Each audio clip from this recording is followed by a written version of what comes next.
Who's ready to get angry and mad and upset over other people's opinions? Well, get ready for some wrestling card hot takes from you, the wrestling card community.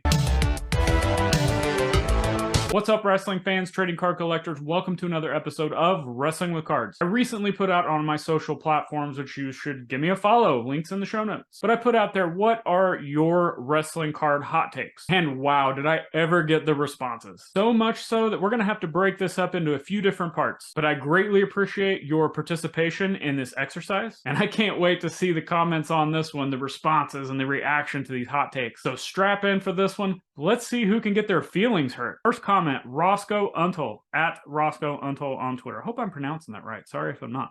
In wrestling card world, photography is one of the major factors of the value of the card. Interesting take. I could see both ways on this. For me personally, photos can make or break a card. I would also put design in with that because I could talk about like the Hulk Hogan PMG. Love the design of the card. Picture, not great. I've spoke before about how I love posed studio shots or kind of posed live action shots. I guess that would be more like posed live shots. But for other people, they love the live action shots. And as I mentioned, design in conjunction with the image used is what I think makes the ultimate wrestling card. But on the flip side, this statement from Roscoe could be debated. Would any of you out there say that the Wrestling All-Stars, Hulk Hogan, or Andre the Giant cards are really great looking? You like the images?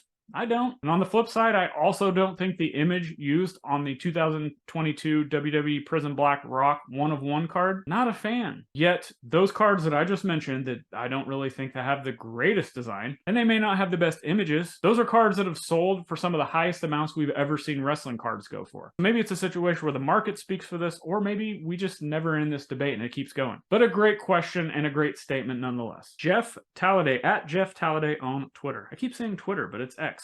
You know the drill. The over-the-top effort to create a community has actually divided it. I still think the collecting community is what drives the interest in wrestling cards more than anything, especially right now with prices and markets and general demand being a little bit lower than it used to be. I think as a blanket statement, I would actually have to disagree with Jeff here. I would say that 95% of my interactions with anybody in the wrestling card community has been positive and great. Do we all have to agree on everything, hold hands around the campfire and sing Kumbaya? No way. But it is a lot more fun when we can just have constructive conversations and have fun around this thing that we like to do. That being said, I think there are a few things that have really personally divided the community. You have some old school collectors out there that full respect for what they've done for wrestling cards to this point, but they collect a certain thing in a certain way. And all of a sudden, the popularity of wrestling cards in general had skyrocketed.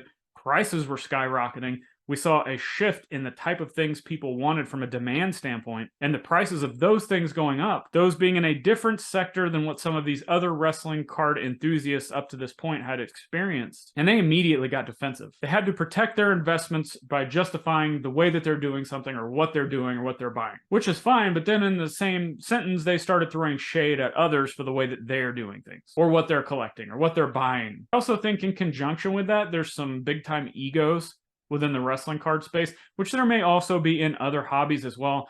But I feel like a lot of the wrestling card collectors are trying to portray wrestlers or something, and I just don't get it, honestly. I think that ties into the divide. We have people out there that just want to argue for the sake of arguing over things. Pricing, products, manufacturers, sticker autos, on-card autos, etc. And again, it's fun to have these conversations or debates about things. But to argue about things just for the sake of arguing is completely ludicrous. Or to throw shade at other collectors because they're doing something that isn't what you're doing, or you feel like you're hurt by what they're doing, don't get that either. Maybe it just boils down to art imitating life, or vice versa, where the tribalism within wrestling from a just general fan perspective has kind of spilled over into wrestling cards. I'm not sure, that's just my take. Drake Magruder, at Drake Magruder on Twitter. Sticker autos are trash, and eventually the community will come to the conclusion, just as they did in the major stick and ball sports. Totally agree with this one. That being said, if there's a card out there that I want, I don't care that it has a sticker auto on it. It's because I want the card for the sake of the card itself. I need it for that rainbow. I need it for that collection. And a good example of that would be all of the Panini stuff that they've put out for Karrion Kross. All that stuff has gone into the Super Collection, and I could honestly care less about the auto. They could have put the exact same card out,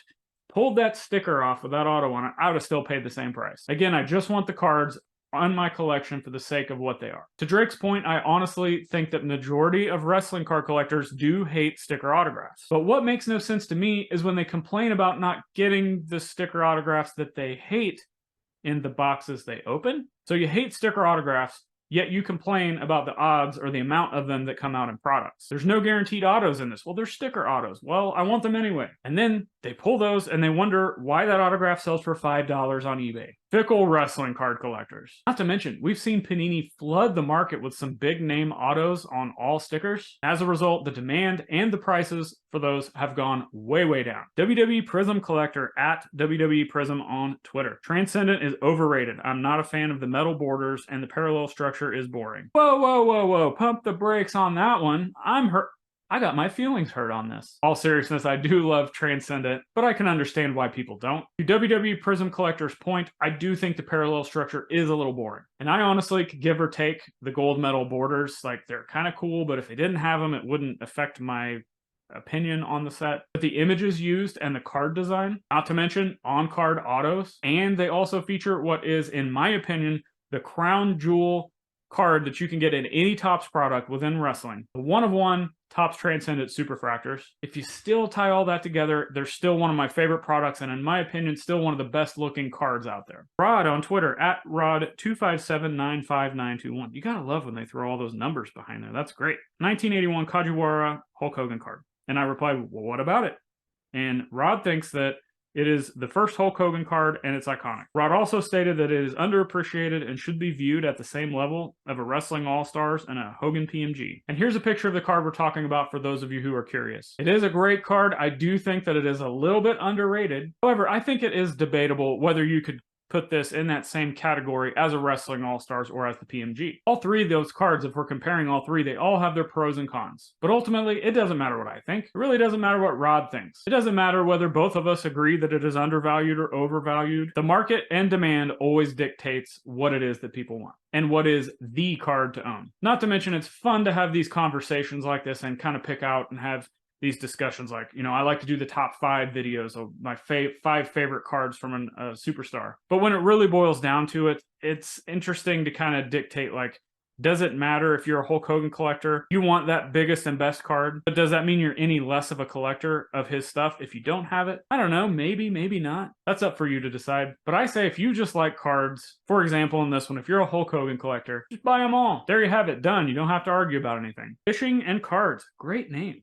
At Cards Fishing on Twitter. The market is controlled by a handful of high-end collectors, and without them, wrestling cards would be worth 0. Easier for me to collect, though. Kind of, but kind of not. And I think my kind of reaction to this ties into Jeff's comment from earlier in this video. I do feel like there is a specific segment of the wrestling card space that is controlled by a few people that do have a ton of those cards. And I also agree with, without some of their efforts in what they did to establish wrestling cards before they really exploded, we may not see prices anywhere what they are now. We may not see wrestling cards being taken seriously like they are now either. But outside of certain segments, I've seen other people build some massive collections, some super high-end rare stuff. They're either buying them or they're selling them for some big-time prices. On the flip side, we've seen some really big sales of some of the cards that don't really fit into that category that I spoke of, where there's just a few people that hold all the stuff.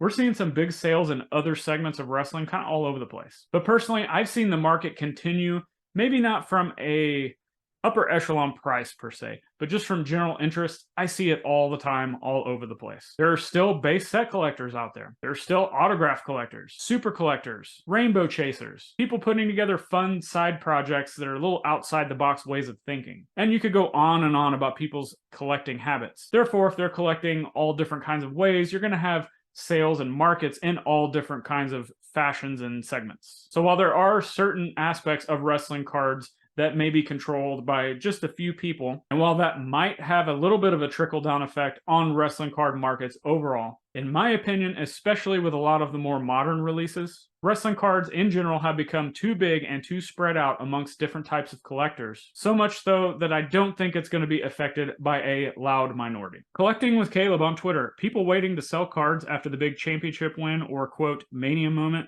will almost always come out worse than selling into the hype before these moments. Absolutely. If you're out there prospecting, or maybe you have cards that you got in a break or out of a collection, or maybe you liked them at one point but not so much anymore, they don't fit your PC, you're not interested in them, It's always better to either sell into the hype or just sell in general. And some would argue that you might miss out on the top dollar. You might miss out on more profit. Sure, you might. But on the flip side, and more often than not from my experience, if you try to do what Caleb is mentioning and waiting for a certain moment to try to time the market, you're generally going to lose more than you're going to win. And I like to kind of equate this to that dollar cost averaging aspect that I've talked about a lot before. If you're constantly moving things, constantly have that activity going, sure, you might take a loss on this, but you might make a bigger gain on this. But at the end of the day, you generally come out ahead. It's as that old saying goes, time in the market usually outperforms timing the market. Cardboard_PC on Instagram. Having the same PC wrestlers as others makes collecting more fun with those connections. Absolutely. It's been a lot of fun to communicate with some other Karrion Kross collectors out. Yes, they do exist. It's been fun to have that private group chat with them and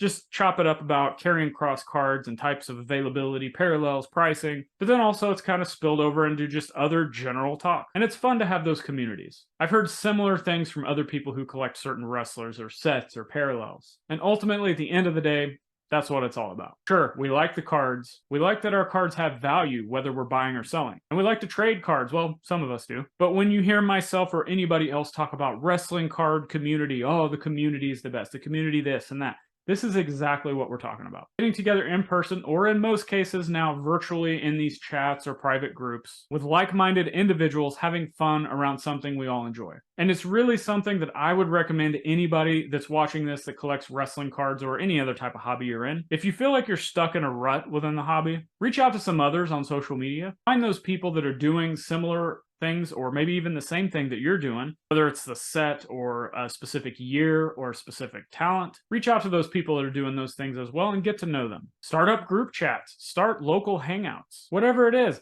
That's exactly what we're talking about when we're talking about community, wrestling card community, and building that. Because think about it. If it's not for those connections and those conversations that we have, we're all just collecting men in their underwear in our mom's basements. What do you think about the wrestling card hobby hot takes from this episode? As always, I'd love to hear your opinions, reactions, or your takes on today's episode. And when you're done doing that, check out all of the links available in the show notes, links to my eBay store, Patreon, the podcast, social media, and much more. If you enjoyed today's video, if it brought you some value in any sort of way, hit that subscribe button.